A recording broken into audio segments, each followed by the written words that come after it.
Here we go. Welcome back to the channel, ladies and gentlemen. This is Zip with you again. I hope everyone's doing absolutely fantastic out there and you're staying strong and getting ready to have an amazing weekend. It is July 25th and the markets are still out there doing what the markets do. We got Bitcoin at about $117,000. XRP holding strong at $3.13. Today, we're going to get into a few things. We're going to talk about BTC dominance and kind of what's going on here in the markets and just give you a historical oversight of how things have been in the past as we're waiting for alt season to really kick up and ramp up. We're also going to discuss some XRP, some other things going on in the crypto markets. And at the end, I'm going to show you, demonstrate to you visually exactly why I like to be invested in these real world utility assets that are still at a very, very nominal fee, but they're getting out of reach. I mean, XRP at $3 now, $1,000 is going to get you about 300 XRP. So we're going to go over a few things and just show you the return on investment as compared to Bitcoin, and why I speak heavily on getting in early and dollar cost averaging in and just being patient. Patience and time in the market is really the key. Now, with that, let's dive into some things here. Let's listen to, well, I sped ahead here, jumped right off the screen that I wanted to be on. BTC dominance. So as we've been talking about, BTC dominance seems to be staying a little, it's at 61.5% right now. So traditionally, we know in the past, and honestly, it's all holds barred now. A lot of this is based off the way things reacted in the past, but with all these laws coming in and the institutions coming on board, there may be some fluctuations to what we've seen in the past to where we're going to take off in the future. But traditionally, as BTC dominance starts to go down and we see BTC dropping, all that capital floods in to the alts. So right now it's hanging out right at about 61%. It's staying strong and it's really not dropping as much as we thought it may. And again, I don't pay too much attention to this. I'm just showing it to you retrospectively. You can see, so as BTC starts to drop in dominance, altcoin season comes in and all that money floods in. So it's just basically some idea, some intelligence to have as we're waiting for everything to fully kick in and watch all these prices in the alts just start to take off like crazy. But with that, now let's listen to Sal Gaberti again talking about XRP and where he thinks it's going. And he won't give a price prediction here, but listen to the enthusiasm that he has with regards to XRP. Ripple's a company of really professional people working really hard on this. That's why we chose XRP. We believe in XRP. We're not making a price prediction, but we do believe it's a coin that will have the most utility out there. Bitcoin is a store of value. I agree with Mike McGlone, but I think that XRP has a true use case. There's just no doubt about it. And the Ripple team, from the interaction we've had with them, they're really professional. They act like investment bankers over there. They know what they're doing and they will make this work. Again, XRP, real world use case. You have to understand that. And that's one of the reasons that I'm so hyped on XRP as well as XLM. It's the real world utility that we keep talking about. As he stated there, BTC is phenomenal, okay, as a store of value. But as we're going to talk about here in a little bit, XRP's real world utility and all these real world use cases that it has is what is going to make it magnificent and bring the liquidity into the market, because it's going to be used, and the more that it's being used to move money around for tokenization, which the tokenization, if you haven't been paying attention on XRP, is really ramping out. When all that comes together, that real world utility, it means price escalation. And that's the key. And that's why I love being invested in this asset class of real world use case and opportunity. So moving on, RLUSD. We know Bank of America has come out and they're going to be putting out a stable coin. Ladies and gentlemen, all these banks are going to be using stable coins, especially now that the Law of Genius Act has been passed.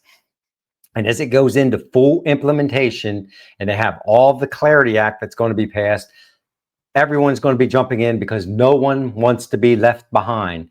But as we can see here, JP Morgan is using their Onyx platform for internal settlement coins. Bank of America is still undisclosed with regards to what stablecoin they may use. Now, we know historically, as Paul Barron states here, they have deep relationships, past relationships with Ripple. So speculatively, could they use RLUSD on their platform? 100%. Why would they want to do that? Because RLUSD, as we know, is strongly regulated by the NYDFS, so premier regulatory standard worldwide. They also, RLUSD's custodial partner is BNY Mellon, one of the oldest banks in the country, in the world, institutional grade infrastructure. It's already integrated within Ripple payments, which we know that Bank of America has trialed and testing. We don't know what all is going on behind the scenes, but absolutely, as Paul says here, it's a game changer. If US banks really start to align on a shared stablecoin infrastructure, meaning they use something that's proven, that's regulated, that has back-end potential for payments like RLUSD, we're in for a ride of our lives. So more to come with that. We'll pay attention to what's going on, but everything is changing inside of this landscape that we're in now. And everybody is lining up and positioning themselves to be big players. They're not going to be left behind. We want the competition. And that's what's exhilarating about this. Now, we're going to listen to Brad Garlinghouse here talk about prime brokerage services. We're basically having the old system meet with the new system is what's going on. And while he talks about the prime brokerages and services, what goes on there is trillions of dollars of trades, capital, liquidity. And he's going to mention Hidden Road here, but let's take a listen to what he has to say. Hi, I'm Brad Garlinghouse. This is Crypto in 1 minute. A prime broker is really a one-stop shop that allows all kinds of different asset managers, whether these are well-known hedge funds, trading desks, market makers. It gives them a one-stop shop venue to trade and clear everything from digital assets, derivatives, swaps, all kinds of different assets. And these guys are doing trillions of dollars of trades. Historically, those have been really owned by the traditional commercial banks, the JP Morgans, the Goldman Sachs. Banks now don't do, well, new players like Hidden Road, a company Ripple bought recently, is new to this space, and they're growing very quickly by serving that same market, but also including digital assets as part of the mix. Having a well-capitalized, a super strong balance sheet player like Hidden Road is allowing more institutions to come into these asset classes against a well-capitalized counterparty, and that is prime brokers bringing people into crypto in 1 minute. The old meeting the new. Again, the financial infrastructure is being modernized, and Ripple is leading the charge. And with Hidden Road, trillions of dollars of liquidity coming in, and we know that they're using XRP and RLUSD within that environment. So very exciting. We'll keep our eye on that. But again, it's the big picture. And here's more of it. JP Morgan basically is considering providing loans against cryptocurrency holdings. This is what we've been waiting for and what we've been talking about. As they have these laws that are being laid out, which are the roadway, Now these banks are going to jump in and go, hey, give us your cryptocurrency and we'll give you a collateralized loan based upon that. Why would we want to do that? Because it's tax-free. If I can take a loan and I can leverage my XRP, XLM, HBAR, whatever you hold, BTC, and I can get a collateralized loan and pay that loan back, that XRP or that crypto that you put into that loan for the loan is going to continue to grow. As you take capital, fiat money out to go buy a car, to go buy a house, to go buy whatever you need to buy, that asset is going to continue to mature and grow. And then when the loan's paid off, I get my crypto back. This is the world that we're running we're really sprinting at this point going into. And when you hear the likes of JP Morgan and these other institutions talking about this, absolutely exciting. And that's why patience is a key. Don't get in a hurry, in my opinion, to exit right away, unless you absolutely have to. And generally that would mean what? You may be over leveraged, but we're going to have the capability to earn yield, to leverage, take loans with our crypto to keep it tax-free and to keep the maturity of that asset growing.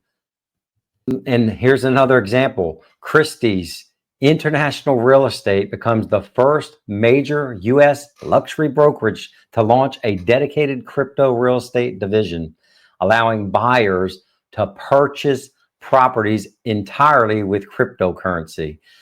Now, for me, I don't know that, again, I would give up my precious asset to go buy a house, because you have to start to do the math. Real estate, return on investment. We're talking about luxury. Maybe year on year, you're making, I don't know, 10% if we're being, nice. But I would much rather take a loan for real estate and be able to pay that loan off and then get my asset back. Because think about it, if XRP were to appreciate annually, just say at 10%, and you're taking a loan on that for your real estate, which you're going to also be appreciating in that real estate. When I'm done with the loan and I pay it off, I get the XRP back.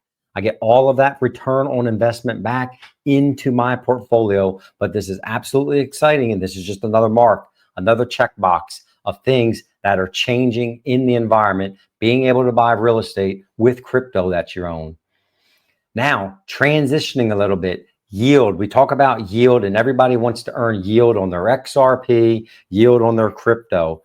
However, we got to be very, very careful in this environment, and there's going to be numerous opportunities to earn yield. Caught this one. This one is from More Markets, able to earn yield on your XRP. 5% APY, they say. So I went out to the site and I actually took my Zamen wallet, and because I wanted to see the protocol and connect to it. Now, I am not recommending you do this.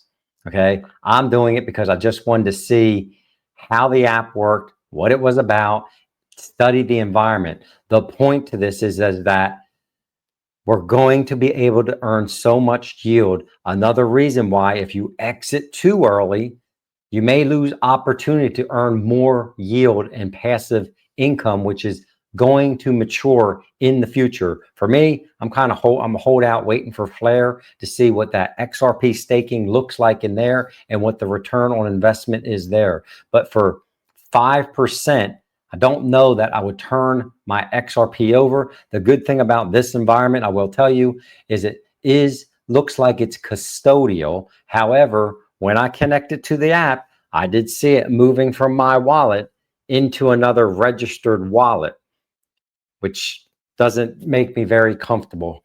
Point being is, do not get impatient, ladies and gentlemen. Just be patient and just wait for the amount of yield that's going to be coming, and wait for the laws to be fleshed out and all these protocols to be fleshed out. Do not give up your precious XRP or any other crypto for that matter for a limited amount of yield. I'm not saying 5% is nothing, but compared to losing your XRP, just be very, very cautious. So wanted to bring that up because I see this making its rounds around X and stuff like that. So be careful with what you're doing out there, and don't click anything you're not aware of or you do not trust. Now, return on investment. You know, we've gone over this a couple times. Here is a visual for you exactly why I like to be invested in XRP, XLM, SHX. This is just an example. So in these examples, we took $1,000 investment and we took a $10,000 investment just to see what the return on value would actually be. So if we start up here with $1,000, XRP is currently, at the time of this recording, $3.14. XLM is at 42 cents, and BTC is at 117.190. Okay. If we took that $1,000, these are the coins that we would get for that amount of purchase. Now, in this estimation, what I did is I said, okay, XRP goes up $2, which means it goes up to $5.14. XLM goes up $1, means it goes to $1.42, and BTC goes up $20,000. Okay. Now, most people, if you were to ask them, hey, what's going to earn more return on value, BTC going up $20,000 or XRP going up $2 for the same amount of investment? Most people are going to jump and go BTC because it's gone up $20,000. But you have to understand, you did not earn that $20,000. You're only going to earn a percentage of that for what you had invested. The final value would be, basically for XRP, would be $1,637 at $5.14. XLM at $1.42 would yield you $3,380 from the original $1,000. And for BTC, you'd get $1,000 and $170. So you basically made $170 if you took $1,000 right now and put it into BTC. Look at the percentages. 63% increase for XRP. Phenomenal. That's not bad, right? But look at XLM, 238% increase. And BTC, 17%. This is what I mean when I'm talking about return on investment. And as you're looking, if you're brand new to this environment, don't get sucked in to, you know, the BTC environment just because you're looking at price necessarily. Okay. And listening to, do the calculations, look at the return on investments. That same $10,000, if we did the same exact calculation, all the numbers are the same. The only thing that's going to change is the amount of money that you make at the end, because you've put more money in. As an example, you'd make $6,000, $6,375 in XRP, but the percentages are going to be the same. But the reason you're making more is because if you went into XLM as an example at 42 cents, you're getting more bang for your buck coins. Now, of course, you have to have confidence in whatever you're buying and do your own research. These are just examples, but the point of this is I wanted to show you the actual return on investment. I am a visual learner. I know many other people are visual learners as well. When you see it out in front of you and you do the math, this is the reason why I'm highly confident in being invested in utility coins like XRP and like XLM. But you can plug these numbers into anywhere just to show you and to do the correlation. Absolutely fun, exciting to dream about, to think about where you can go. And this is why dollar cost averaging in works. If you just keep on putting small amounts of money in, you're going to have a big pile at the end, and your return on investment could be absolutely exponential. Imagine XRP at $15 now or $20. Phenomenal return, capability, not financial advice. Just wanted to throw this out here so you could actually see it. Now, with that, please be very, very safe. Stay away from the scammers. They're out in force. We even saw Ripple put something out a few days ago because they are trying to get hold of these precious assets that they know are going to be worth so much money in the future. And I want all of you to make it across the finish line so that one day we can hang out on the most beautiful beaches of the world. And with that, until next time, Zip is out.